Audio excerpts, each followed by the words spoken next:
என்பது விசுவாசத்தினாலே ஆசீர்வாதங்களை சுதந்தரிக்கிற நேரம். சொன்னால் பாவத்திலே வியாதி இருக்கிறது, மீட்பிலே சரீர சுகம் இருக்கிறது. என்று கேட்டால் தான் அவர் தருவார் என்று நீங்கள் நினைத்தால் பிறகு நீங்கள் தேவனை மற்ற ரகமாக நினைக்கிறீர்கள் என்றுதான். அருமையானவர்களே, கவனியுங்கள்.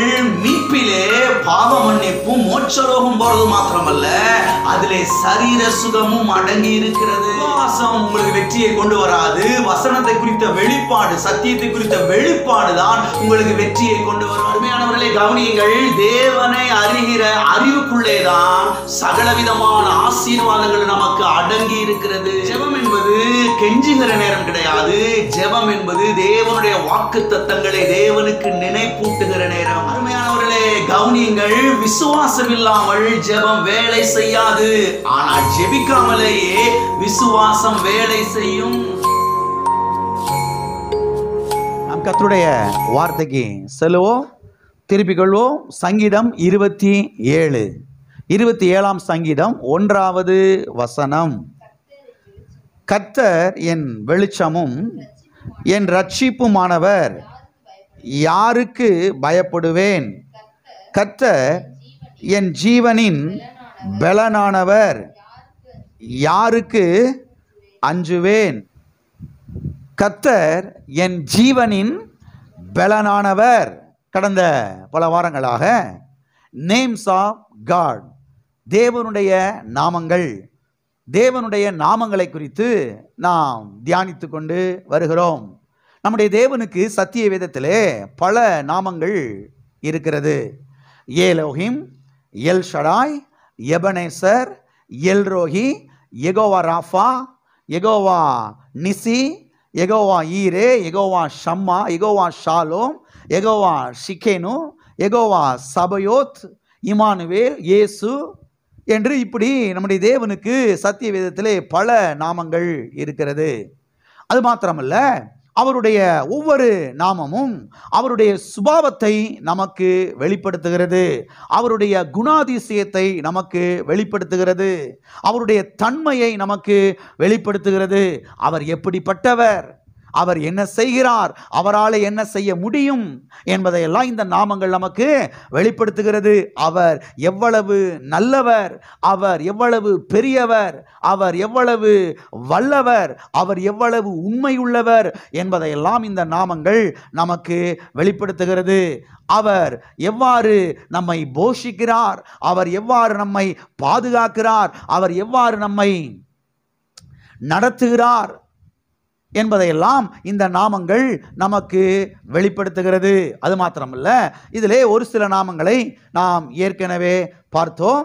கடந்த வாரத்திலே யெகோவா ஓரி, யெகோவா ஓரி என்கிற இந்த நாமத்தை நாம் பார்க்க ஆரம்பித்தோம். யெகோவா ஓரி என்றால் கர்த்தர் என் வெளிச்சம் என்று அர்த்தம்.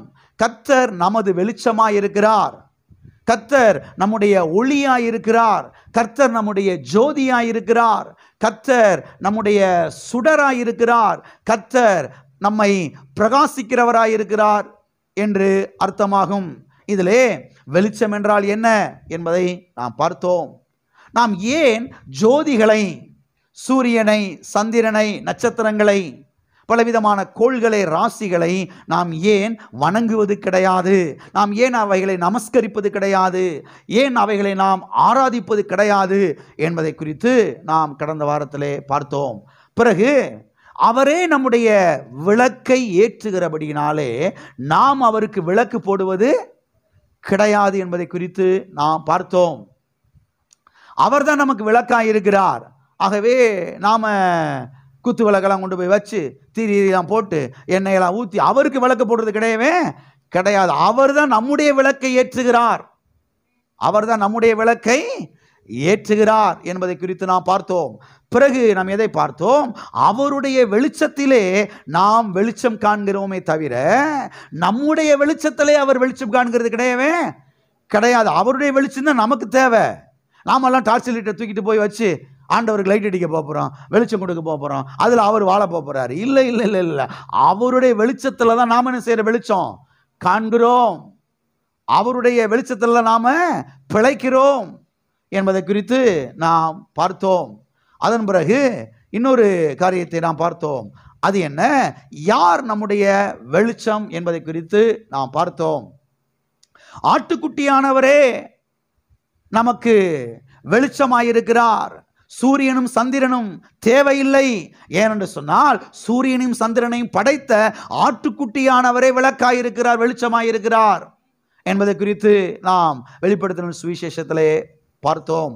அதன் பிறகு வெளிச்சமாகி இயேசுவை நாம் போய் மற்ற ஜனங்களுக்கு அறிவிக்க வேண்டும் என்பதை குறித்து நாம் பார்த்தோம். இருளிலே இருக்கிற ஜனங்கள் பெரிய வெளிச்சத்தை கண்டார்கள். அப்ப இருளிலே வாழ்கிறவர்களுக்கு, சாபத்திலே வாழ்கிறவர்களுக்கு, வியாதியிலே வாழ்கிறவர்களுக்கு, தரித்திரத்திலே வாழ்கிறவர்களுக்கு, பாவத்திலே வாழ்கிறவர்களுக்கு, தீமையிலே கிடக்கிறவர்களுக்கு, செய்வனை பிள்ளை சுனியத்தினாலே, மந்திரவாதத்தினாலே, மாந்திரிக வேலைகளினாலே பாதிக்கப்பட்டு கிடக்கிறவர்களுக்கு இந்த வெளிச்சமாகி இயேசுவாகிய வெளிச்சத்தை போய் நாம் அறிவிக்க வேண்டும். அப்பொழுது இந்த வெளிச்சமாகி இயேசு அவர்கள் மேலே உதிப்பார், அவர்கள் வாழ்ந்திருப்பார்கள் என்பதை குறித்து நாம் கடந்த வாரத்திலே பார்த்தோம். ஓகே, இதை தொடர்ந்து இன்னும் சில காரியங்களை குறித்து இன்றைக்கு நாம் பார்க்க போகிறோம். அவருடைய நாமம் யெகோவா ஓரி. அது மாத்திரமல்ல, நம்முடைய தேவனிடத்திலே .0000 அளவு கூட அவரிடத்தில் இருள் இல்லை என்று சத்திய வேதம் நமக்கு சொல்லுகிறது. 0.000 சொல்லுவாங்க பாருங்க, அந்த மாதிரி 0.000 அளவுக்கு கூட அவரிடத்தில் எது கிடையாது? இருள் கிடையவே கிடையாது. வாசிப்போம். 1 யோவான் 1ஆம் அதிகாரம் 5வது வசனம். தேவன் ஒளியாயிருக்கிறார், அவரிடத்தில் எவ்வளவேனும் இருள் இல்லை. தேவன் யாராயிருக்கிறார்? ஒளியாயிருக்கிறார். அவரிடத்திலே எது இல்லை? இருள் இல்லை. இந்த வார்த்தைகள்லாம் ஆழமா நீங்க கவனிக்கணும். கிறிஸ்தவ வட்டாரத்திலே இந்த வார்த்தைகள் எல்லாம் கவனிக்கிறதே கிடையாது. அது அப்படியே எக்ஸ்பிரஸ் மாதிரி வாசித்துட்டு அப்படியே கட கட கடன்னு ஓடிடுறது. நமக்கு இது ஒன்றும் விளங்காது, இந்த வண்டி இந்த ஸ்டாப்பில் நிற்காது அப்படின்னு ஓடுற மாதிரி கட கட கட கடன்னு வாசித்துட்டு ஓடிடுறது. இதை மாதிரி வார்த்தைகள்லாம் நின்று நிதானமாக வாசித்து அதை மனதில் வச்சு யோசிக்கணும், சிந்திக்கணும், அதை ஆழமாக கவனிக்கணும். அங்கிருந்து வெளிப்பாடை நாம் பெற்றுக்கொள்ள வேண்டும். சரி, இந்த வசனம் என்ன சொல்லுகிறது? தேவன் யாராயிருக்கிறார்? ஒளியாயிருக்கிறார். அவரிடத்தில் எது இல்லை? சத்தமா சொல்லுங்க. எது இல்லை? இருள் இல்லை. சரி, எந்த அளவுக்கு இருள் இல்லை? இங்கே நாம் பார்க்கிறோம், எவ்வளவேனும் இருள் இல்லை. அதாவது இந்த எங்கூர் பாஷையில் சொல்லுவாங்க, எல்லளவு கூட. என்ன அளவு? ஒரு எல் அளவு கூட அவரிடத்துல இல்லை. அதாவது 0.000 அளவுக்கு கூட அவரிடத்துல எது இல்லை? இருள் இல்லை. சரி, இருள் அவரிடத்தில் இல்லை என்றால் இதனுடைய அர்த்தம் என்ன? இதனுடைய பொருள் என்ன? இருள் இல்லை என்று சொன்னால் என்ன அர்த்தம் தெரியுமா? அவரிடத்திலே தீமை இல்லை என்று அர்த்தம். அவரிடத்திலே அசுத்தம் இல்லை என்று அர்த்தம்.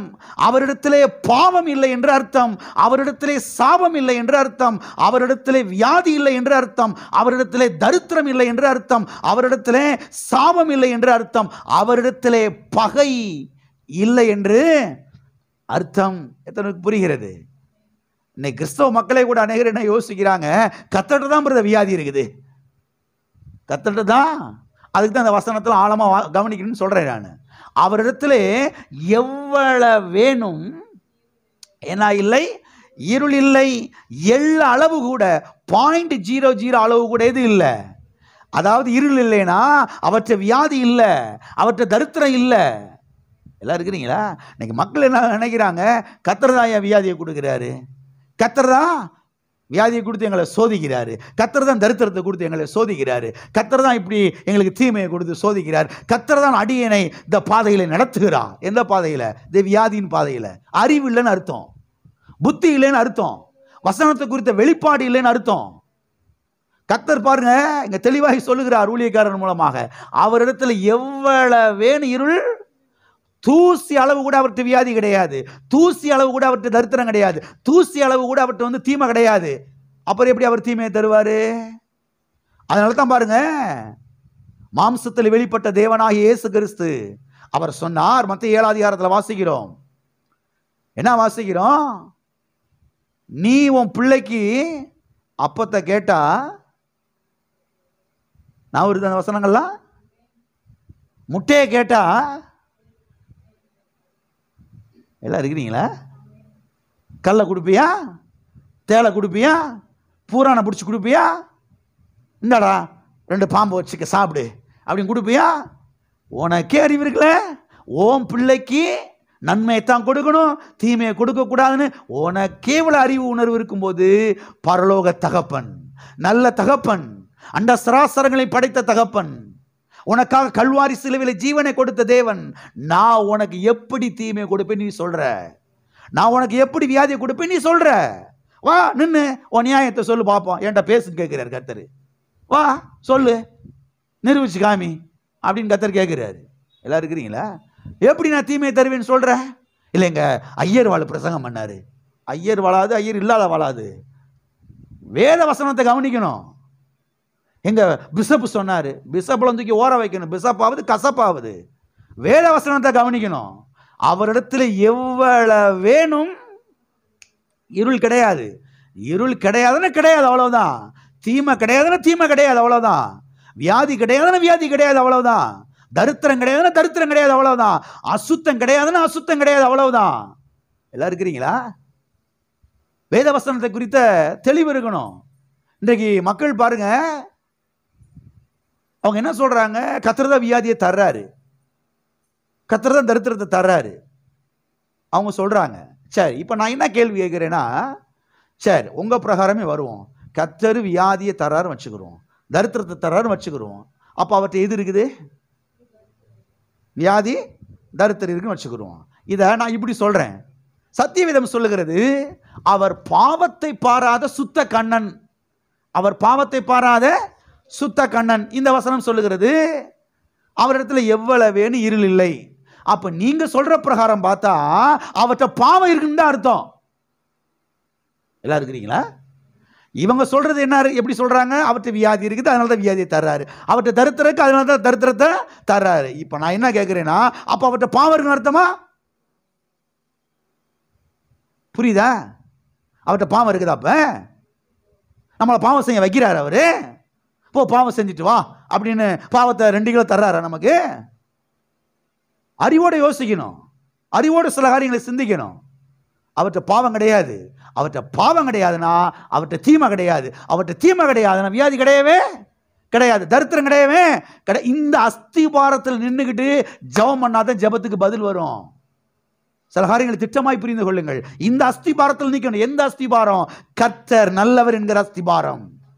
ஆமென். கர்த்தர் ஒளியாய் இருக்கிறார், ஜோதியாய் இருக்கிறார், அவரிடத்தில் எவ்வளவேன்னு இருள் இல்லை என்கிற இந்த அஸ்திபாரத்தில் நின்றுக்கிட்டு அப்புறம் போய் ஜெபம் பண்ணாதான் ஜெபத்துக்கு பதில் என்ன செய்ய முடியும், பெற்றுக்கொள்ள முடியும். அப்படியே உலண்டுக்கிட்டு கர்த்தர் இப்படி இருப்பாரு பிரதர், கர்த்தர் அப்படி இருப்பாரு பிரதர், சொல்ல முடியாது பிரதர், யாருக்கு பிரதர் தெரியும், இப்படிலாம் என்ன செய்யக்கூடாது, பேசக்கூடாது. தெளிவுள்ளவர்களாக இருக்கிற அதுக்கு அந்த வசனத்தை எடுத்து காண்பித்து பாருங்க. அவரிடத்துல எவ்வளவு வேணும் இருள் இல்லைன்னா அவர்கிட்ட எவ்வளவு வேணும் பாவம் இல்லை, அவர்கிட்ட எவ்வளவு வேணும் தீமை, அவர்கிட்ட எவ்வளவு வேணும் அசுத்தம் இல்லை, அவரிடத்துல எவ்வளவு வேணும் வியாதி இல்லை, அவரிடத்துல எவ்வளவு வேணும் தரித்திரம் இல்லை. அவர் சுத்த கண்ணனாய் இருக்கிறார், அவர் பரிசுத்த தேவனாய் இருக்கிறார், பரிசுத்த கடவுளாய் அவர் இருக்கிறார். எல்லாம் இருக்கிறீங்களா? எல்லாம் இருக்கிறீங்களா? போயிட்டீங்களா? சரி, அப்ப இவைகளெல்லாம் அவரிடத்துல இல்லைன்னா பிறகு இவைகளெல்லாம் அவர்கிட்ட இருக்குது. இப்ப சொன்ன இல்லையா, இந்த தீமை இல்லை, அசுத்தம் இல்லை, பாவம் இல்லை, சாபம் இல்லை, வியாதி இல்லை, தரித்திரம் இல்லை, பகை இல்லை, இதெல்லாம் அவர்கிட்ட இல்லைன்னா அப்ப எதெல்லாம் அவர்கிட்ட இருக்குது? அவரிடத்துல பரிசுத்தம் தான் என்ன செய்கிறது இருக்கிறது, பரிசுத்தம் தான் அவரிடத்தில் இருக்கிறது, வெளிச்சம் தான் அவரிடத்தில் இருக்கிறது, மன்னிப்பு தான் அவரிடத்தில் இருக்கிறது, நன்மை தான் அவரிடத்தில் இருக்கிறது, ஐஸ்வர்யம் தான் அவரிடத்தில் இருக்கிறது, சரீர சுகம்தான் அவரிடத்தில் இருக்கிறது, செழிப்பு தான் அவரிடத்தில் இருக்கிறது, ஆசீர்வாதம் தான் அவரிடத்திலே இருக்கிறது. எனவே நம்முடைய தேவனாகிய யெகோவா ஓரியை குறித்த ஒரு சரியான வெளிப்பாடு, ஒரு சரியான வெளிச்சம் நமக்கு இருக்க வேண்டியது அவசியமாக இருக்கிறது. இந்த வெளிச்சம்தான் நம்மை வாழ வைக்கும், நமக்கு வெற்றியை கொண்டு வரும், நமக்கு ஜெயத்தை கொண்டு வரும், நமக்கு பாருங்க ஆசீர்வாதங்களை என்ன செய்யும், உண்டாக்கும். ஆமென். எத்தனை கிளியர் ஆயிடுச்சு? எல்லா கரங்களை வைத்து சொல்லுவோம், தேவனிடத்திலே எவ்வளவேனும் இருள் இல்லை, அவர் நல்லவர். ஆமென். அவற்றை எவ்வளவேனும் இருள் இல்லை. நாம் ஆராதிக்கிற நம்முடைய தேவன் இருளின் கடவுள் அல்ல. நாம் ஆராதிக்கிற நம்முடைய தேவன் வெளிச்சத்தின் கடவுள், வெளிச்சத்தின் தேவனாய் இருக்கிறார், ஜோதிகளின் பிதா. ஆமென். அவர் ஜோதிகளின் பிதா. அது மாத்திரமல்ல, சத்தியவேதம் சொல்லுகிறது, கர்த்தர் அதாவது யெகோவா ஓரி உன் இருளை வெளிச்சமாக்குவார் என்று சத்தியவேதம் சொல்லுகிறது. வாசிப்போம் சங்கீதம் 18:28. தேவரீர் என் விளக்கை ஏற்றுவீர், என் தேவனாகிய கர்த்தர் என் இருளை வெளிச்சமாக்குவார். இந்த வசனத்தினுடைய முதல் பகுதியை போன வாரத்தில் நாம் தியானித்தோம். தேவரீர் என் விளக்கை ஏற்றுவீர். அவர் தான் நம்முடைய விளக்கை ஏற்றுறாரே தவிர நாம போய் அவருக்கு டெய்லி விளக்கு போடுறது கிடையாது. எல்லாம் இருக்கிறீங்களா? நாம போய் அவருக்கு விளக்கு போடுறது கிடையாது. அவர் தான் நம்முடைய விளக்கை ஏற்றுகிறார். இதை குறித்து போன வாரத்தில் நாம் பார்த்தோம். இந்த வசனத்தினுடைய 2வது பகுதி இன்றைக்கு நாம் கவனிப்போம். என் தேவனாகிய கர்த்தர் என் இருளை வெளிச்சமாக்குவார். என்ன செய்வார்? என் இருளை வெளிச்சமாக்குவார். சரி, இருள் என்றால் என்ன? இருள் என்றால் என்ன? இருள் என்பது அது எது? இருள் என்றால் பகை என்று அர்த்தம். இருள் என்றால் அறியாமை என்று அர்த்தம். இருள் என்றால் ஆபத்து என்று அர்த்தம். இருள் என்றால் தோல்வி என்று அர்த்தம். இருள் என்றால் மூட நம்பிக்கை என்று அர்த்தம். இருள் என்றால் அசுத்தம் என்று அர்த்தம். இருள் என்றால் தீமை என்று அர்த்தம். இருள் என்றால் அந்தகாரம் என்று அர்த்தம். பொதுவாகவே நீங்க பார்த்தீங்கன்னா, இந்த இருள தான், இந்த இருட்டா இருக்கிற இடத்துக்குள்ள தான் எங்க இருளா இருக்குதோ, நம்ம ஊர்ல சொல்லுவாங்க கண்ணங்கரேன்னு இருக்குடா இருட்டா, யாரும் போக முடியலடா, அந்த மாதிரி இடத்துல தான் இந்த பூரா, கரப்பாம்பூச்சி, பாம்பு, பள்ளி இதெல்லாம் என்ன செய்யும்? இருக்கும். இந்த இருள தான் இந்த வவ்வாலு, கோட்டான் குஞ்சுகள், ஆந்தைகள் இதெல்லாம் என்ன செய்யும்? இருக்கும். இந்த இருள தான் இந்த கட்டுவிரியன் பாம்பு, விஷ பூச்சிகள் இதெல்லாம் என்ன செய்யும்? இருக்கும். அப்ப இருள்னாவே அது அசுத்தம், பகை, விஷம், தீமை, தோல்வி, மூட நம்பிக்கை, அறியாமை, பகையின் உணர்வு, ஆபத்து, விபத்து இதெல்லாம் என்னது? இருளாகும். கர்த்தர் என்ன சொல்றாரு? உன் இருளை நான் வெளிச்சமாக்குவேன். உன் இருளை என்ன செய்வேன்? இதெல்லாம் ஆழமா கவனிக்கணும் பாருங்க. உன் இருளை என்ன செய்வேன்? நான் வெளிச்சமாக்குவேன். அருமையானவர்களே, கவனியுங்கள். கர்த்தருடைய வெளிச்சம் ஒரு மனுஷன் மேலே, ஒரு மனுஷி மேலே, ஒரு குடும்பத்தின் மேலே அங்கே அது உதிக்கும் போது அந்த மனுஷன் மேலே இருக்கக்கூடிய எல்லா இருள்களும் ஓட ஆரம்பிக்கிறது, எல்லா இருள்களும் நீங்க ஆரம்பிக்கிறது. ஆமென். பாவம் என்கிற இருள் அங்கே ஓட ஆரம்பிக்கிறது. கர்த்தருடைய வெளிச்சம் அந்த மனுஷன் மேலே வீசும் பொழுது, அந்த குடும்பத்தின் மேலே வீசும் பொழுது, அந்த குடும்பத்தில் இருக்கக்கூடிய சாபம் என்கிற இருள் நீங்க ஆரம்பிக்கிறது, தீமை என்கிற இருள் நீங்க ஆரம்பிக்கிறது, வியாதி என்கிற இருள் நீங்க ஆரம்பிக்கிறது, தரித்திரம் என்கிற இருள் நீங்க ஆரம்பிக்கிறது, அந்த குடும்பம் வாழ்வடைய ஆரம்பிக்கிறது. ஆமென். எனவேதான் ஆண்டவராய் இயேசு கிறிஸ்துவை ஏற்றுக்கொள்ளாதவர்கள் ஆண்டவராய் இயேசு கிறிஸ்துவை உங்களுடைய நல்வாழ்வுக்காக ஏற்றுக்கொள்ள வேண்டும். இயேசு கிறிஸ்துவை ஏற்றுக்கொள்வது என்பது ஒரு மதத்திலே சேருவதல்ல. இயேசு கிறிஸ்துவை ஏற்றுக்கொள்வது என்பது பாருங்க, பரலோக வாழ்வுக்குள்ளே, ஆசீர்வாதமான வாழ்வுக்குள்ளே, வெற்றியான வாழ்வுக்குள்ளே கடந்து வருவது.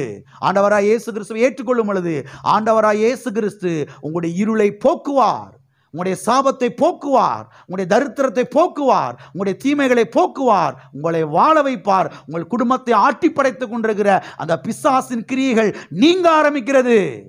குடும்பத்திலே வெளிச்சம் உண்டாக ஆரம்பிக்கிறது, வாழ்வு உண்டாக ஆரம்பிக்கிறது.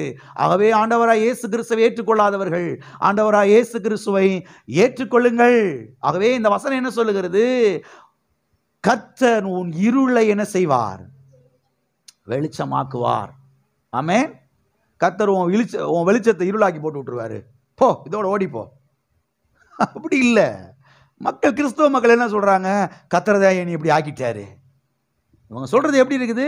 ஏற்கனவே நான் வெளிச்சமா தான் இருந்தேன், கர்த்தர் செஞ்சாரு, இருள் அள்ளி என் தலையில போட்டு விட்டு என் குடும்பத்தை செஞ்சு விட்டாரு. இவங்க சொல்றத பார்த்தா அப்படித்தான் தெரியுது. ஆனா வேதவசனம் என்ன சொல்லுது? உன் இருளை என்ன செய்வாரு? வெளிச்சமாக்குவார். ஆமென்.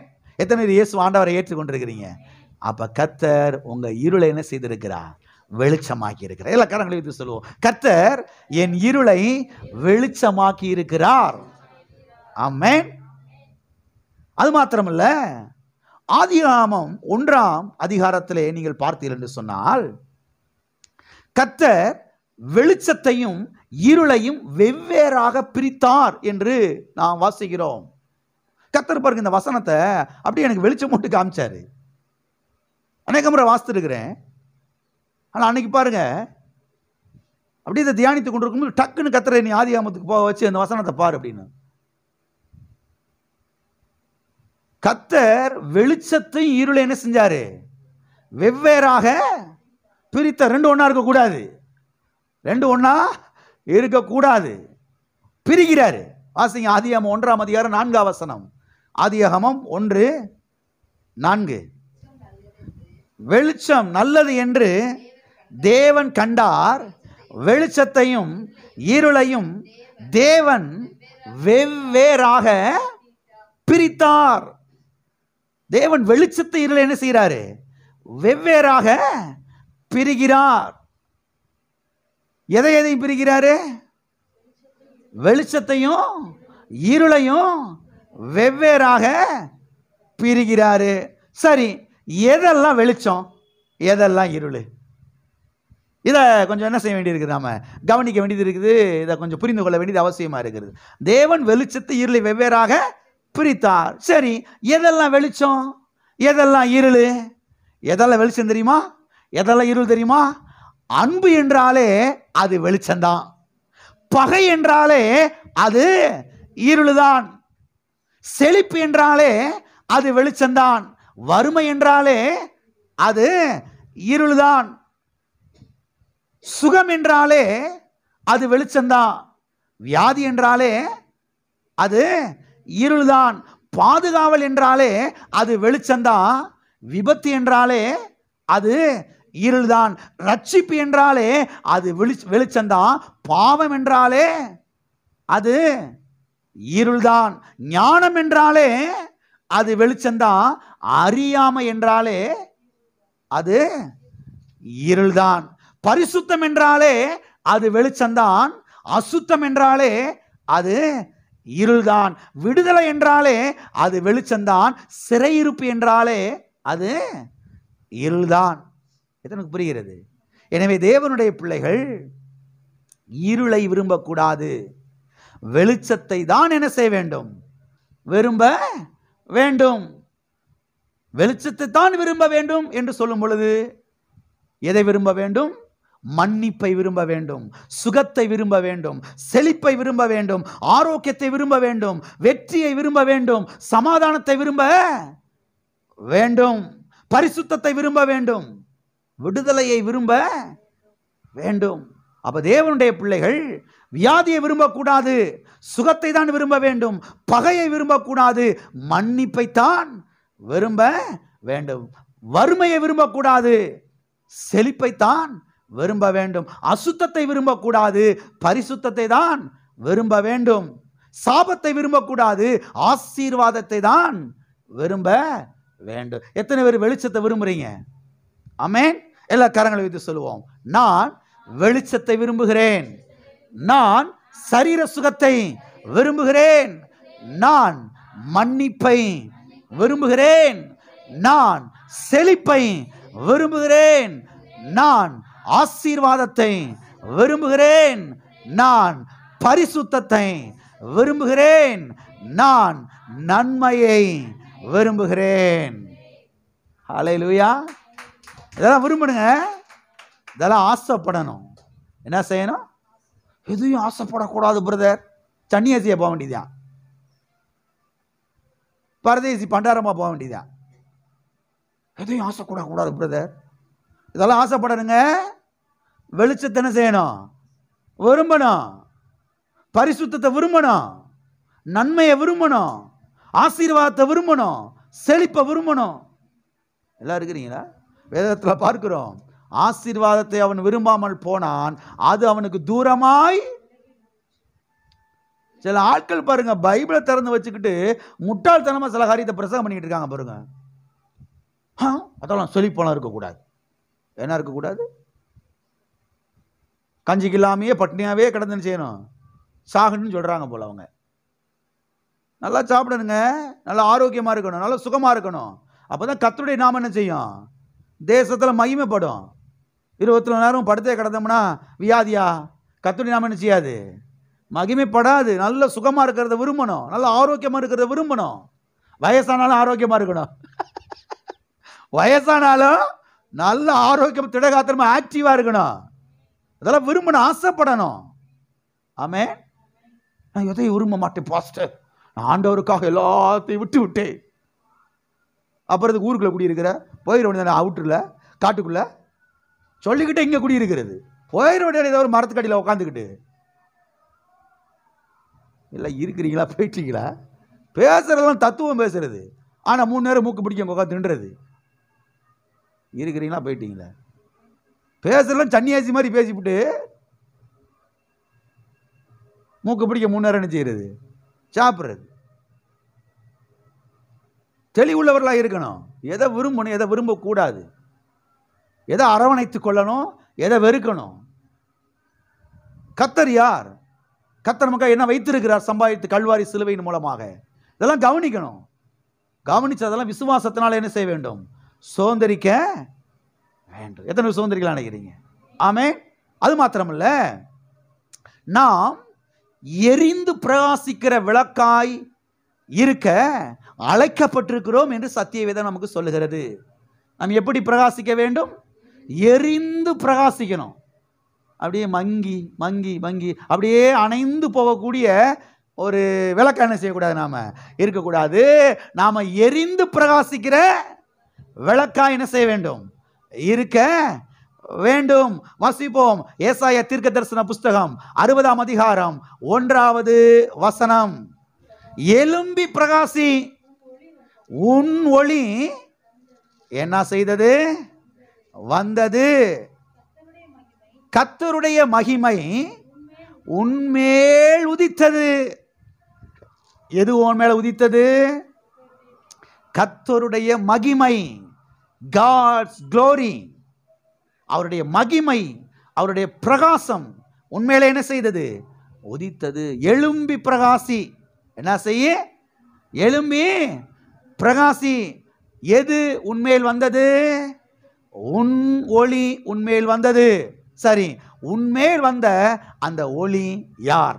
இங்க சொல்லப்பட்டிருக்கு இல்லையா? உன் ஒளி உன்மேல் வந்தது. உன் ஒளி உன்மேல் வந்தது. அப்போ உன் மேல வந்த அந்த ஒளி யாரு? அந்த ஒளி, அந்த வெளிச்சம் யாரு? ஆண்டவராகிய இயேசு கிறிஸ்து தான் அந்த ஒளி, அந்த வெளிச்சம். அருணோதயம் உதித்தது என்று போன வாரத்திலே நாம் வாசித்தோம். அருணோதயம் என்றால் சூரிய உதயம் என்று அர்த்தம். அப்ப இயேசு கிறிஸ்து தான் நம்முடைய ஒளி. இயேசு கிறிஸ்து நம்மிலே உதித்திருக்கிறார், நம்முடைய உள்ளத்திலே உதித்திருக்கிறார். ஆகையாலே நாம் என்ன செய்ய வேண்டும்? எழும்பி பிரகாசிக்க வேண்டும். படுத்து கிடக்க கூடாது. எல்லாரும் இருக்கிறீங்களா? படுத்து கிடக்க கூடாது. எங்க ஊர்ல சொல்லுவாங்க, ஒரு 6:30 மணி ஆயிடக்கூடாது. என்ன நொடக்கலையா? என்ன நொடக்கலை? நொடக்கலையான தூங்கலையான்னு அர்த்தம். 6:30 மணி ஆயிடுச்சுப்பா. ஏன்னா கிராமம், அங்கிட்டலாம் இந்த சீமண்ணை விளக்கு எரியும். 10 காசுக்கு மண்ணெண்ணெய் வாங்குவாங்க. அதை ஊற்றுனா அந்த ஒரு 1/2 மணி நேரம் எரியும். அந்த விளக்கு அணையிறதுக்குள்ள வீட்டில் இருக்கிற அந்த 15 பிள்ளைகளும் அம்மா அப்பெல்லாம் சேர்ந்து வேகமாக சாப்பிட்டுட்டு விளக்கு அணையிறதுக்குள்ள பாயெல்லாம் எடுத்து போய் தலானியில் போட்டு செஞ்சிடணும். சாரில் நுடைக்கிறேன். ஏன்னா காலையில் 3 மணிக்கு எந்திரிச்சு வயக்காட்டுக்கு போகணும். அதனால 6:30 என்ன செஞ்சிடணும், தூங்கிடும். அதனால சொல்லுவாங்க, இன்னும் நடக்கலையா, இருமதனி இன்னும் ஒரு 10 நிமிஷம் அப்படின்னு பேசிக்கிட்டு இருப்பாங்க.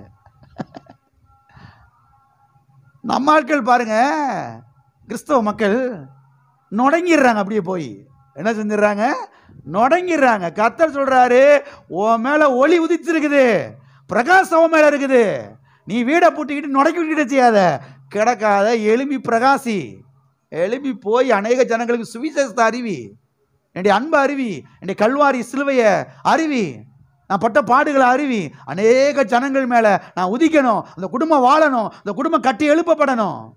கைகால் வழங்காம கிடக்கிற குடும்பங்கள், தரித்திரத்தில் கிடக்கிற குடும்பங்கள், சாபத்தில் கிடக்கிற குடும்பங்கள் வாழ்வடைய ஆரம்பிக்கணும், துளிர்க்க ஆரம்பிக்கணும். எனவே நீ முடங்கிட்டு செய்யாத, வீட்டுக்குள்ள கிடக்காத, எழுப்பி போ, ஹாஸ்பிட்டலுக்கு போ, சந்தைக்கு போ, எல்லா ஊர்களுக்கு ஜனங்களுக்கு போய் சுவிசேஷத்தை என்ன செய்யி, அறிவி, வெளிச்சமாகி இயேசுவை அறிவி, உன் ஒளி உன்மேல் வந்தது, எழும்பி என்ன செய்ய, பிரகாசி. ஆகவே நாம் அவருக்காக எழும்பி பிரகாசிக்கிறவர்களா என்ன செய்ய வேண்டும், இருக்க வேண்டும். அது மாத்திரமல்ல, நாம் எழும்பி பிரகாசிக்க வேண்டும் என்று சொன்னால் அவரோடு எப்போதும் ஐக்கியத்திலே நாம் இருக்க வேண்டும். அவரோடு ஒரு தொடர்பில் என்ன செய்ய வேண்டும், நாம் இருக்க வேண்டும். அவருடைய வார்த்தையிலே நாம் வேரூன்றி இருக்க வேண்டும். எல்லாம் இருக்கிறீங்களா? விளக்கு எரியறதுக்கு அந்த எண்ணெய் ஊற்றிக்கிட்டே இருக்கிறாங்க, எண்ணெய் ஊற்றிக்கிட்டே இருக்கிறாங்க, அணைய விடக்கூடாது. அதை போலதான் நாம் அணையாமல் எரிந்து பிரகாசித்து கொண்டே இருக்க வேண்டும் என்றால் எப்போதும் கர்த்தரோடு அந்த ஐக்கியத்திலே. எல்லாம் இருக்கிறீங்களா? ஏதோ மாசத்துக்கு ஒரு முறை பைபிள் வாசிக்கிறது இல்லை, மாசத்துக்கு ஒரு முறை ஜெபம் பண்றது கிடையாது. என்னைக்கோ ஒரு நாள் திடீர்னு ஒரு பிரச்சனை வந்த உடனே அப்பதான் வேகமா போய் ஆண்டவரே தோத்திரம் ஐயா, தோத்திரம் தோத்திரம் தோத்திரம். ஏதோ பிரச்சனை வந்த உடனே. எல்லாம் இருக்கிறீங்களா? போயிட்டீங்களா? நம்ம எப்பயுமே எரிந்து பிரகாசிக்கிறவரை என்ன செய்யணும், இருக்கணும். அப்படி எப்பயுமே எரிந்து பிரகாசிக்கிறவர் இருக்கணும்னா எப்போதும் அவரோடு கூட ஒரு ஐக்கியத்தில், அவரோடு ஒரு தொடர்புல, அவருடைய வார்த்தையில வேறுன்றதுல அதுல இருக்கணும். வேதத்தை வாசிக்கிறதுலையும் ஜெபிக்கிறதுலையும் அந்நிய பாஷையிலிருந்து ஜெபிக்கிறதுலையும் அவரை பாருங்க வாயத்திலிருந்து பாடல் பாடி ஆராதித்து துதிக்கிறதுலையும் அதிலேயே இருக்கும் பொழுது நான் சொல்றேன், கர்த்தர் உங்களை எடுத்து அநேகருக்கு விளக்காய் வைப்பார். அநேகருக்கு கர்த்தர் உங்களை என்ன செய்வார், விளக்காய் வைப்பார், பிரகாசமாய் வைப்பார். சத்திய வேதத்திலே யோவான் ஸ்நானனை குறித்து நான் பார்க்கிறோம். அவனை குறித்து கர்த்தர் சொல்றாரு, அவன் எரிந்து பிரகாசிக்கிற விளக்காய் இருந்தான். அவன் எரிந்து பிரகாசிக்கிற விளக்காய் இருந்தான். அவனுடைய வெளிச்சத்திலே நீங்கள் சில காலம் என்ன செய்தீர்கள், வாழ்ந்தீர்கள், களி கூர்ந்தீர்கள். எல்லாம் இருக்கிறீங்களா? யோவான் ஸ்நானகன் எரிந்து பிரகாசிக்கிற விளக்காய் இருந்தான். வாசிப்போம். யோவான் எழுதின சுவிசேஷம் 5ஆம் அதிகாரம் 33ஆம் வசனம், பிறகு 35வது வசனம். அவன் எப்படிப்பட்டவனாக இருந்தான் என்றால் அவன் எரிந்து பிரகாசிக்கிற விளக்காய் இருந்தான். யோவான் 5:33ஆம் வசனமும் பிறகு 35வது வசனமும். நீங்கள் யோவானிடத்தில் ஆள் அனுப்பி விசாரித்தீர்கள், அவன் சத்தியத்திற்கு சாட்சி கொடுத்தான், அவன் எரிந்து பிரகாசிக்கிற விளக்காய் இருந்தான். நீங்களும் சில காலம் அவன் வெளிச்சத்திலே களிகூற மனதாய் இருந்தீர்கள். கர்த்தர் என்ன மாதிரி சான்றிதழ் கொடுக்கிறார் பாருங்க, சர்டிபிகேட் கொடுக்கிறார் பாருங்க. அவன் எரிந்து பிரகாசிக்கிற விளக்காய் இருந்தான். இங்க இருக்கிற ஒவ்வொருவரை குறித்து கர்த்தர் இப்படிப்பட்ட சான்றிதழை, இப்படிப்பட்ட சர்டிபிகேட்டை கொடுக்கணும். ஆமென். கர்த்தர் எதுக்காக இந்த தேனியில உங்களை வச்சிருக்கிறாரு? கர்த்தர் எதுக்காக இந்த அள்ளி நகரத்தில் உங்களை வச்சிருக்கிறாரு? கர்த்தர் எதுக்காக இந்த தமிழ்நாட்டில் உங்களை வச்சிருக்கிறாரு? கர்த்தர் எதுக்காக இந்த இந்திய தேசத்தில் உங்களை வச்சிருக்கிறாரு? நல்ல சிக்கன் பிரியாணி, மட்டன் பிரியாணி சாப்பிட்டு, அது ஜீரடிங்கிற 2 ஐஸ்கிரீம் சாப்பிட்டுட்டு என்ன இனி ஒரு மாதிரியா பார்க்குறீங்க? நல்ல ஒரு உறக்கத்தை போட்டுட்டு எல்லாரும் பிரியாணி சாப்பிட்டுட்டு வெத்தலை பாக்கு வர போட்டுக்கிட்டு உட்காந்துரு எல்லாம் இருக்கிறீங்களா? அப்போதான் ஒரு மாதிரியா இருக்கும் பாஸ்டர். எல்லாம் இருக்கிறீங்களா? கர்த்தர் எதுக்கு அவங்கள வச்சிருக்கிறாரு? எதுக்காக இந்த இடத்துல நீங்க இருக்கணும்? எரிந்து பிரகாசிக்க. ஏதோ சும்மா சபைக்கு வந்தோம் போனோம், ஏதோ ஒரு சும்மா ஒரு காணிக்கை போட்டோம், என்னத்தையோ அவ்வளோதான் அவ்வளோதான் நீ அவ்வளோதான் இல்லை. இருக்கிற அந்த வருஷங்களிலே கர்த்தருக்காக எரிந்து பிரகாசிக்கிற விளக்காய் என்ன செய்ய வேண்டும்?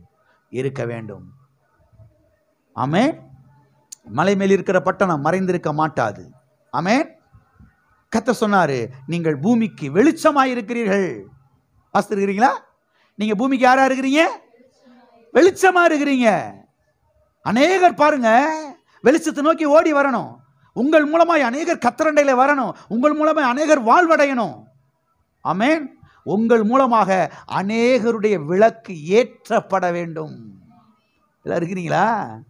அநேகருடைய விளக்கை ஏற்றுவதற்கு கர்த்தர் இந்த தேனி பட்டணத்திலே உங்களை வைத்திருக்கிறார். கவனிங்கள். இதெல்லாம் சும்மா கவனிக்கிறதே கிடையாது. அநேகர் கவனிக்கிறதே கிடையாது. சும்மா அப்படியே அநேகருடைய அணைந்து போய் கிடக்கிற அந்த ஆவி மனிதனைத்தான் சத்தியவேத விளக்கு என்று போதிக்கிறது. ஆவியில மரித்து கிடக்கிறார்கள், ஆவியில செத்து கிடக்கிறார்கள், தேவனை விட்டு தூரமாய் இருக்கிறார்கள். அந்த விளக்கை ஏற்றுவதற்கு கர்த்தர் உங்களை கருவியாக என்ன செய்திருக்கிறார்? வைத்திருக்கிறார். அநேகருடைய விளக்கை நீங்கள் என்ன செய்ய வேண்டும்? ஏற்ற வேண்டும். இங்கே யோவான் ஸ்நானனை குறித்து நாம் பார்க்கிறோம். அவன் எரிந்து பிரகாசிக்கிற விளக்காய் இருந்தான். அவன் எப்படிப்பட்டவனாய் இருந்தான்? எரிந்து பிரகாசிக்கிற விளக்கு. அவன் அணைந்து போகிற விளக்காய் இருந்தான் என்று சொல்லப்படவில்லை. எரிந்து பிரகாசிக்கிற விளக்காய் இருந்தான். வாழ்ந்தது கொஞ்சம் வருஷம்தான், ஆனாலும் சூப்பர் அருமையா வாழ்ந்துட்டு போயிட்டான் பாருங்க யோவான் ஸ்நானகன். நீங்க அப்படி வரணும். இருக்கிற அந்த வருஷங்கள்ல கர்த்தருக்காக எழும்பி பிரகாசிக்க போறேன். ஆமென். எல்லா காரங்களை வைத்து சொல்லுவோம், நான் கர்த்தருக்காக எழும்பி பிரகாசிக்கிற விளக்காய் இருக்கிறேன். ஆமென். பக்கத்தில் கையப்பிடி சொல்லுங்க, நீங்க எரிந்து பிரகாசிக்கும்படியாக அழைக்கப்பட்டிருக்கிறீர்கள். ஆமென். எத்தனை பேர் எரிந்து பிரகாசிக்கலாம் நினைக்கிறீங்க? அநேக குடும்பங்களை கர்த்தர் உங்கள் மூலமாய் வாழ வைக்க போகிறார். அநேக குடும்பங்கள் பாருங்க ஒளி ஏற்றப்பட போகிறது உங்கள் மூலமாக. அப்ப ஜெபிக்கணும் கர்த்தர்ட்ட, ஆண்டவரே என்னை பயன்படுத்துங்க. பரிசுத்த ஆவியான, உண்மையாவே நான் சொல்றேன், பரிசுத்த ஆவியானவற்றை நீங்கள் ஜெபிக்கணும். சும்மா ஆண்டவரே அரிசி இல்லை ஆண்டவரே, பருப்பு இல்லை ஆண்டவரே, புளி இல்லை ஆண்டவரே, தேவையை சந்தியும் ஆண்டவரே.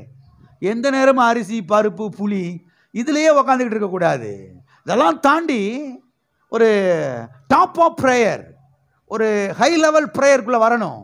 பரிசுத்த ஆவியானவரே என்னை எடுத்து பயன்படுத்தும். அநேக குடும்பங்களிலே விளக்கை ஏற்றி வைக்க ஆவியானவரே என்னை என்ன செய்யும்? பயன்படுத்தும். ஆமென். நீங்கள் ஜெபத்தை செய்யுங்க, உங்களை எடுத்து பயன்படுத்துகிற வேலை அவருடைய வேலை. நீங்கள் ஜெபிக்காமையே இருக்கக்கூடாது, ஆசைப்படாமே இருக்கக்கூடாது. இதெல்லாம் நல்ல ஆசைகள். இப்படிப்பட்ட ஆசைகள்லாம் வளர்த்துக்கிறணும்.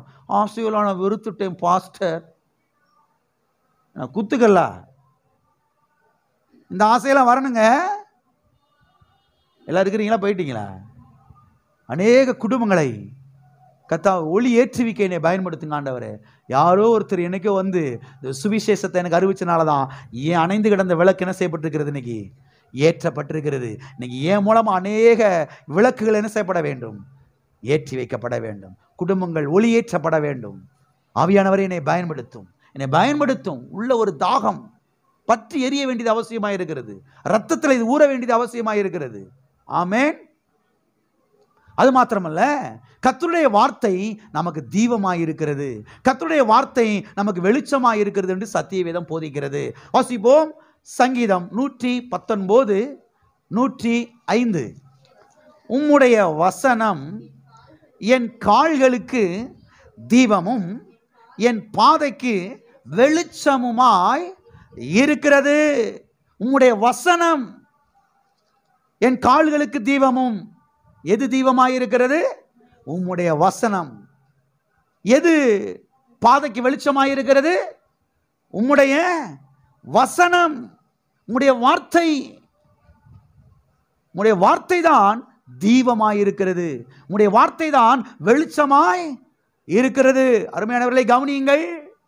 இயேசுவும் அவருடைய வார்த்தையும் ஒன்றே. எனவே தேவன் வெளிச்சம் என்றால் அவருடைய வார்த்தையும் வெளிச்சம்தான். தேவன் தீபம் என்றால், அவர் ஜோதி என்றால், அவருடைய வார்த்தையும் தீபம்தான், அவருடைய வார்த்தையும் ஜோதிதான். எனவே வேத வசனத்தை பிரதானமாக நம்முடைய வாழ்க்கையில் என்ன செய்ய வேண்டும்? நாம் வைக்க வேண்டும். எதை காட்டிலும் நம்முடைய ஜெபத்தை காட்டிலும், நம்முடைய உபவாசத்தை காட்டிலும், நம்முடைய அழுகையை காட்டிலும், நம்முடைய கண்ணீரை காட்டிலும், நம்முடைய நெடுமுழங்காலை காட்டிலும், எதை காட்டிலும் கர்த்தருடைய வார்த்தைக்கு தான் என்ன செய்யணும்? பிரதானமான இடத்தை, முக்கியமான ஒரு இடத்தை என்ன செய்ய வேண்டும்? நாம் கொடுக்க வேண்டும். வேத வசனத்தை பிரதானமாய் வைக்கும்போது வேத வசனம் நம்ம என்ன செய்ய ஆரம்பிக்கும்? வழி நடத்த ஆரம்பிக்கும். வேத வசனம் நமக்கு பாதை காண்பிக்கும். உம்முடைய வசனம் என் கால்களுக்கு தீபமும் என் பாதைக்கு வெளிச்சமுமாய் இருக்கிறது. இந்த வசனத்தை, இந்த வார்த்தையை சங்கீதக்காரன் எதை மனதில் வைத்துக் கொண்டு அவன் பேசுகிறான் என்றால், உங்களுக்கெல்லாம் தெரியும் ஓரளவு. இந்த காட்டுக்குள்ள முயலை பிடிக்க போவாங்க. காட்டுக்குள்ள எதை பிடிக்க போவாங்க? முயல் குட்டியை பிடிக்க போவாங்க. முயல் குட்டியை பிடிக்க போறவங்க பவரான இந்த டார்ச் லைட் மாதிரி இருக்கும், அதை அப்படி நெத்தியில் கட்டியிருப்பாங்க, ஆன் பண்ணி விட்டுருவாங்க. காட்டுக்குள்ளே போகும்போது இந்த வெளிச்சம் என்ன செய்யுங்க? அங்கே அடிக்கும். சிலர் பாருங்க 2 காலில் என்ன செஞ்சுருப்பாங்க? அது கட்டியிருப்பாங்க. வெளிச்சம் 100 கிலோமீட்டருக்கு அடிக்காது, கொஞ்சம் தூரம் தான் செய்யும், அடிக்கும். ஆனால் விஷயம் என்ன தெரியுமா? இவங்க நடக்க வெளிச்சம் என்ன செய்யும்? முன்னாடி போய்கிட்டே. இவங்க நடக்க நின்றுட்டாங்கன்னு வெளிச்சம் என்ன செஞ்சிருது? நின்றது. நடக்கும்போது வெளிச்சம் என்ன செய்யுது? முன்னால் போகுது. இந்த வெளிச்சத்தினுடைய அந்த இது படும்போது பாருங்க, முயலுக்கு கண்ணு என்ன செய்யாது? தெரியாது. ஈட்டியை வச்சு குத்தி அந்த கயிறை வச்சு பிடிச்சி தூக்கிடுவாங்க முயலை ஈஸியாக. அந்த வெளிச்சத்துக்கு அந்த முயல் ஓடாது, பவரில் கண் இதாகிடும். ரொம்ப தூரம் பயணம் செய்கிறவங்க உங்களுக்கெல்லாம் தெரியும், ஒரு அரிக்கன் லைட்டை தூக்கிட்டு போவாங்க. பார்த்துருக்கிறீங்களா? அரிக்கன் லைட்லாம் என்னன்னு கேட்டுருவாங்க. இன்றைக்கி இருக்க ஜென்ரேஷனு எப்படி அதை தூக்கிட்டு வந்து வேற என்ன செய்யணும்? நடைமுறைப்படுத்தி காமிக்கணும். அரிக்கன் லைட்னா எப்படி இருக்கும், சீமனை வளர்க்கணும் எப்படி இருக்குன்னு சொல்லி இன்னைக்கு யாருக்குமே தெரியாது. இவங்க பூரா ஏசியிலே படுத்து வளர்றாங்க.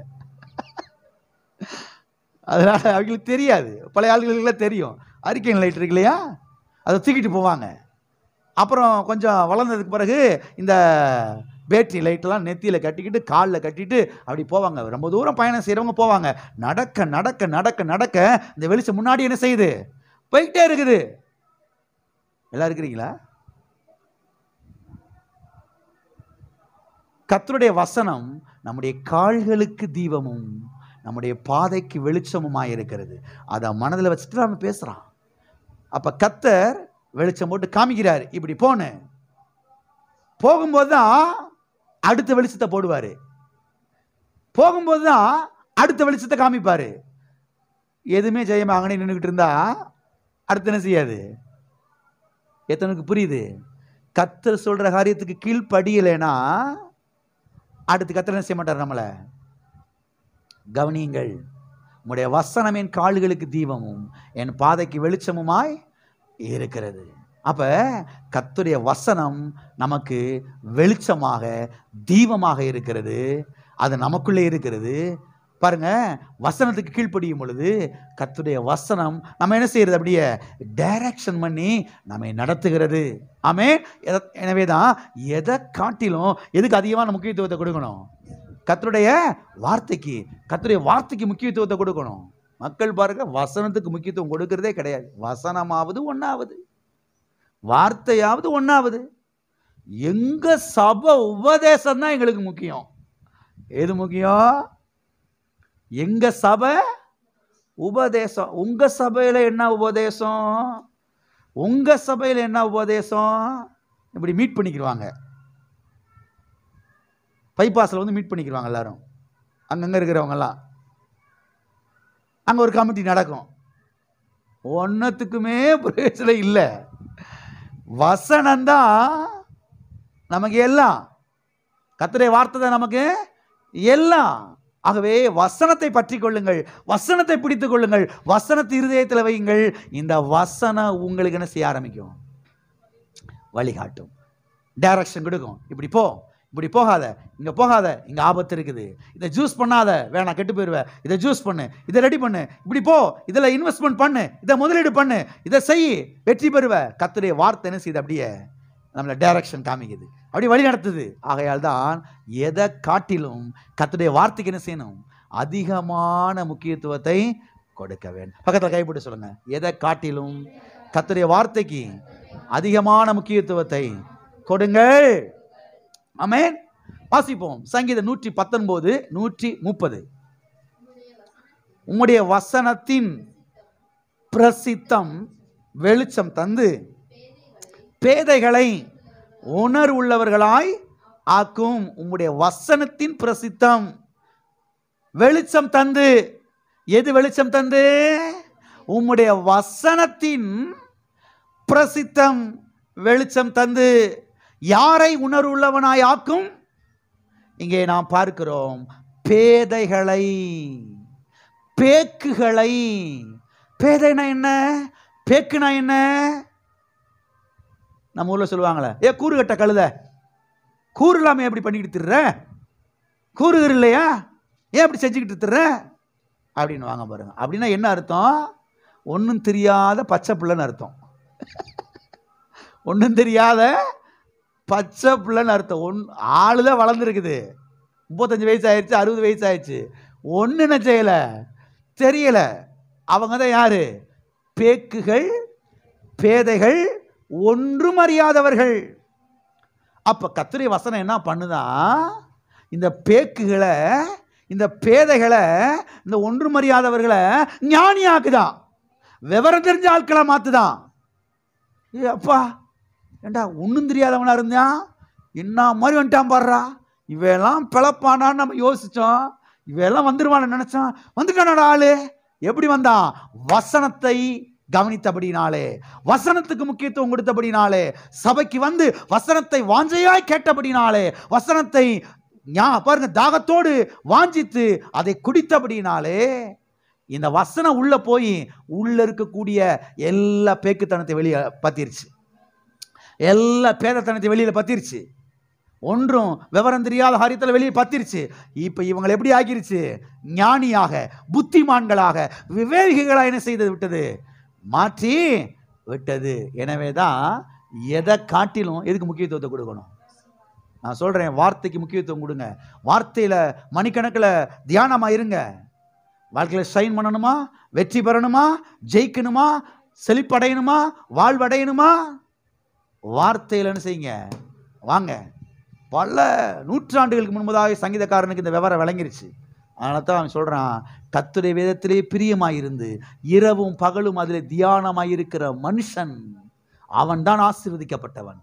அவன் செய்வதெல்லாம் 100க்கு 100 100% வாய்க்கும். 100% வாய்க்கும். செய்யறதெல்லாம் வாய்க்கும். வெற்றி பெறுவான். தோல்வியை அவன் பார்க்கவே முடியாது. கண்டிப்பாக வெற்றி பெற முடியும். அதனால தான் எதில் அதிகமாக தியானமாக இருக்கணும்? கர்த்தருடைய இதுக்குள்ள ஆழமாக போகணும், இது ஆழமாக தியானிக்கணும். எல்லா பேக்குத்தனங்கள் ஓடிடும், பேதைத்தனங்கள் ஓடிடும். ஆமென். எனவே தான் அதிகமாய் சத்திய வேதத்தை வாசிக்க தீர்மானிக்க வேண்டும், திட்டமிட வேண்டும். ஆமென். அது மாத்திரமல்ல, நாம் ஆச்சரியமான ஒளியிடத்திற்கு பாருங்க வந்து சேர்ந்திருக்கிறோம் என்று சத்திய வேதம் நமக்கு சொல்லுகிறது. வாசிப்போம். 1 பேதுரு 2ஆம் அதிகாரம் 9வது வசனம். நீங்களோ உங்களை அந்தகாரத்தினின்று தம்முடைய ஆச்சரியமான ஒளியிடத்திற்கு வரவழைத்தவருடைய புண்ணியங்களை அறிவிக்கும்படிக்கு தெரிந்து கொள்ளப்பட்ட சந்ததியாயும் ராஜரிகமான ஆசாரிய கூட்டமாயும் பரிசுத்த ஜாதியாயும் அவருக்கு சொந்தமான ஜனமாயும் இருக்கிறீர்கள். இருப்பீர்கள் அப்படின்னு சொல்லலை. பரலோகத்துக்கு போன பொருள் இப்படி ஆயிருவீங்க அப்படி இல்லை. இன்னைக்கு எப்படி இருக்கீங்க? இன்னைக்கு நீங்க அவருக்கு சொந்தமான ஜனம், இன்னைக்கு நீங்க பரிசுத்த கூட்டம், இன்னைக்கு நீங்க ராயல் ஃபேமிலி. என்ன ஃபேமிலி? பிச்சைக்கார ஃபேமிலி கிடையாது, ராயல் ஃபேமிலி. என்ன ஃபேமிலி? ராஜரீக ஆசாரிய கூட்டம். சரி, விஷயத்துக்கு வருவோம். இங்கே சொல்லப்பட்டிருக்கிறது, கர்த்தர் உங்களை அந்தகாரத்தில் நின்று என்ன செய்திருக்கிறாரு? விடுதலை ஆக்கி இருக்கிறார். எங்கிருந்து விடுதலை ஆக்கி இருக்கிறாரு? அந்தகாரத்திலிருந்து, இருளிலிருந்து, பாவத்திலிருந்து, அசுத்தத்திலிருந்து, தீமையிலிருந்து, சாபத்திலிருந்து உங்களை விடுதலை ஆக்கி இருக்கிறாரு. விடுதலையாக்கி எங்க கொண்டு வந்திருக்கிறாரு? ஆச்சரியமான ஒளி, ஆச்சரியமான ஜோதி, ஆச்சரியமான பிரகாசத்திடத்திற்கு உங்களை கொண்டு வந்திருக்கிறார். அப்ப நீங்க இன்னைக்கு எங்க இருக்கிறீங்க? எங்க இருக்கிறீங்க? இருளுக்குள்ள இல்ல, பாவத்துக்குள்ள இல்ல, சாபத்துக்குள்ள இல்ல, வியாதிக்குள்ள இல்ல, தரித்திரத்துக்குள்ள இல்ல, தீமைக்குள்ள இல்ல, அசுத்தத்துக்குள்ள இல்ல. நீங்க இன்னைக்கு தேவனுடைய ராஜ்யத்துக்குள்ள என்ன செய்கிறீர்கள்? இருக்கிறீர்கள். தேவனுடைய ராஜ்யம் இருளின் ராஜ்யம் அல்ல, அது வெளிச்சத்தின் ராஜ்யம். ஆமென். ஆச்சரியமான ஒளி நடத்திருக்கு. யார் இந்த ஆச்சரியமான ஒளி? ஆண்டவராகிய இயேசு கிறிஸ்து தான் ஆச்சரியமான ஒளி. ஆகவே இன்னைக்கு நீங்க எந்த ராஜ்யத்துக்குள்ள இருக்கிறீங்க? அது குறித்து ஒரு வெளிச்சம் உண்டாகணும். அது குறித்து ஒரு வெளிச்சம் உங்களுக்கு உண்டாகணும். நான் ஒளியின் ராஜ்யத்துக்குள்ளே இருக்கிறேன். ஆமென். இந்த ராஜ்யத்துக்குள்ளே ஆசீர்வாதம் இருக்கிறது, சுகம் இருக்கிறது, வெற்றி இருக்கிறது, வாழ்வு இருக்கிறது, நன்மை இருக்கிறது. ஆமென். இன்னும் ஒரு காரியத்தை நாம் பார்த்து முடிக்கலாம். யெகோவா ஓரி நம்மை வெளிச்சமாய் ஆக்கி இருக்கிறபடினாலே வெளிச்சத்தின் பிள்ளைகளாய் நாம் நடக்க வேண்டும் என்று சத்தியவேதம் சொல்லுகிறது.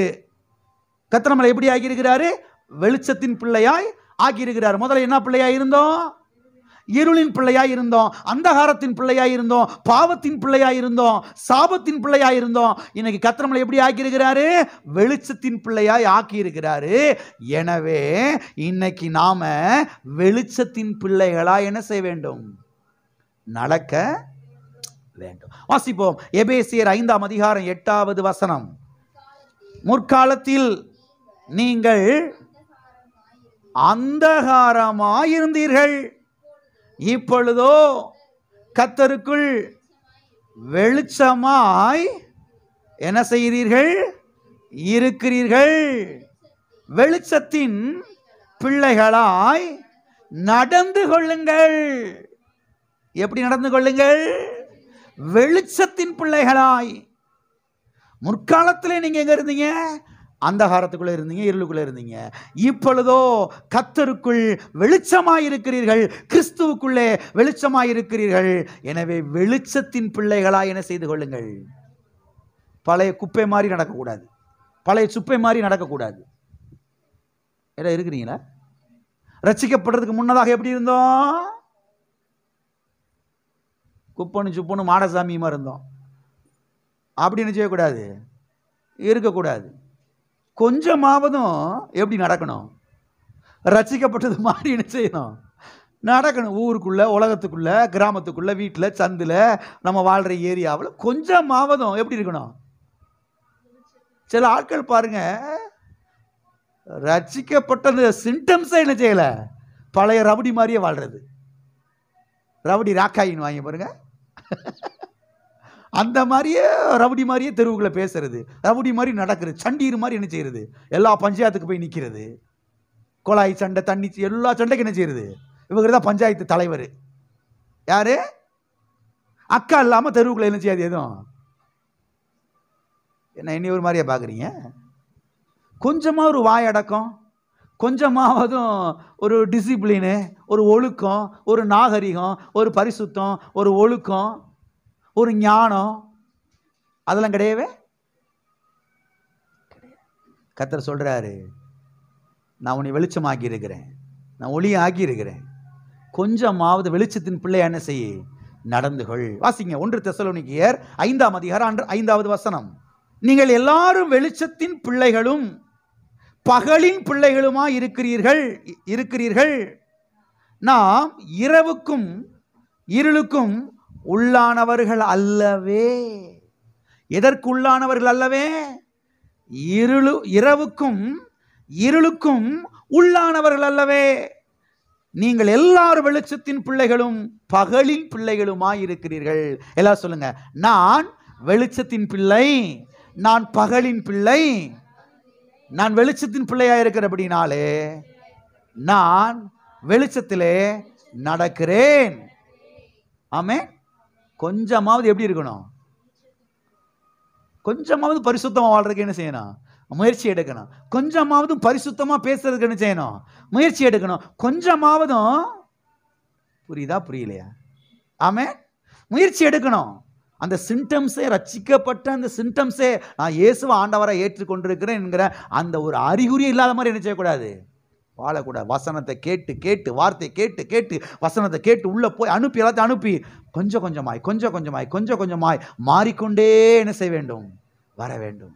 இப்போ தெருவில் இருக்கவங்களாம் பார்க்குறாங்க, என்ன அந்த அக்கா மாதிரி வளவளன்னு பேச மாட்டேங்கிறாங்க, சண்டைக்கு வர மாட்டேங்கிறாங்க, சண்டீர்த்தனம் பண்ண மாட்டேங்கிறாங்க, ரவுடித்தனம் பண்ண மாட்டேங்கிறாங்க, கரெக்டாக இருக்கிறாங்க, சுத்தமாக இருக்கிறாங்க, நாகரிகமாக இருக்கிறாங்க, அவங்க உண்டு அவங்க வேலை உண்டுன்னு பார்க்குறாங்க, அவங்க குடும்பத்தை கரெக்டாக பார்க்குறாங்க, யாரோட குடும்பத்தில் தலையிட மாட்டேங்கிறாங்க, கெடுத்து பேச வர மாட்டேங்கிறாங்க, புரணி பேச வர மாட்டேங்கிறாங்க அப்படின்னு யார் பேசணும்?